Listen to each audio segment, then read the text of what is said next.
Good morning mga mamshi ko, it's Tuesday, panibagong araw para sa linggong ito. Pero yung mga gawain natin sa bahay ay nako, walang pagbabago.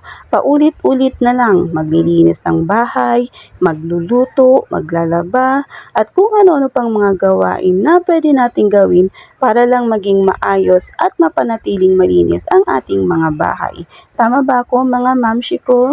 Biriin mo ha, 7 days a week, 30 days or 31 days a month. Yan yung ginagawa natin sa araw-araw. Nakakapagod na din, di ba? Kaya naman, why not? Bigyan natin ang ating mga sarili ng kahit konting ginhawa man lang sa paglilinis natin ng bahay. Eto mga mamshi ko, yung vacuum cleaner na ginagamit ko ay nako, talaga namang napakalaking ginhawa nito sa akin sa paglilinis. Ang convenient niyang gamitin at napapabilis din ang paglilinis ko ng bahay. Ang model ng vacuum cleaner na to ay DX118C Pro from Dirma. 14 kPa na ang suction power, kaya naman talagang ang lakas niyang makahigop ng mga dumi. Alikabok, agiw, maski hair fall ay kayang-kaya nitong higupin. Pwedeng-pwede din ang vacuum na to sa wet and dry.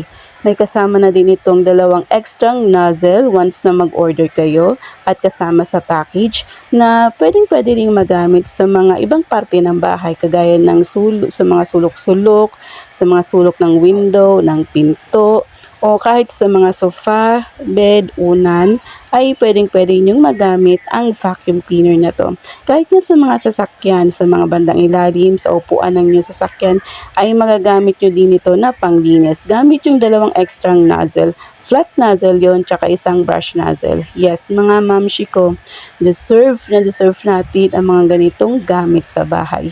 Hindi natin kailangang pahirapan ang mga sarili natin sa paglilinis. Syempre, kahit na housewife tayo, kailangan pa din natin ng time at pahinga, di ba? Stress na nga ang mabuhay sa earth, ay nako, huwag na nating dagdagan pa.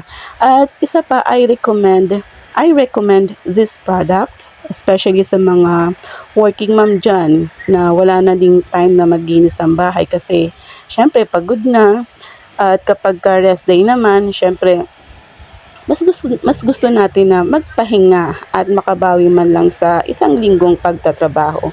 Relate ako dyan mga mamshi ko kasi ganyan ako nung nagtatrabaho pa ako. Kaya kung ako sa inyo, mag-invest na din kayo ng mga ganitong gamit sa paglilinis ng bahay for your convenience kumbaga. Ilalagay ko yung yellow basket sa ibaba para makapag-avail na din kayo ng ganitong vacuum cleaner. Kung sa black app nyo napanood ng video na to, ayan, ilalagay ko yung yellow basket. Pero kung sa blue app nyo mapapanood ang video na to, ilalagay ko yung link sa comment section kung saan pwede nyong mabili yung ganitong gamit sa paglilinis ng bahay. At don't worry mga mamshi ko, affordable nitong vacuum cleaner. Kayang-kaya ng bulsa at talaga namang worth it to buy. Mapapasabi ka na lang, deserve ko to. O diba?